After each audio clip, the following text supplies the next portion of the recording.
მინდა დაგხატო სიყვარულო, მინდა დაგხატო. ჩემი გრძნობები ჩავაქსო თითოეულ ნაკვთში. და ასე მინდა აღვიდგინო შენი სახე, რომ აღარასოდეს დამავიწყდე, სულ მყავდე თვალში. როგორ მიყვარდა შენი სახის თითო ნაუჭი, ჩემი თითებით ნაფერები ჩვენი ოცნება.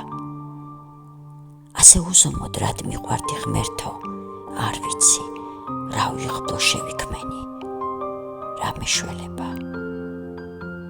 ძადი დამტოვე, მიმატოვე, არ შემიცოდე, თუმც ვერ გავიგე ასე ჩუმათრისთვის წახვედი. წასულს წინ მითხარ, რატომ აღარ დამიმშვიდობე მისეს დავეძებ ვერ პოულობ საკუთარ თავში. მინდა თავიდან რომ დაგხატო ჩემო ძვირფასო და რომ ხელახლა სული ვბერო ამ ჩვენ სიყვარულს. და კი თუ მაინც ვერ შევძელი, ვერ დაგიბრუნე მოსაგონებლად, ხომ დამრჩება შენი სურათი.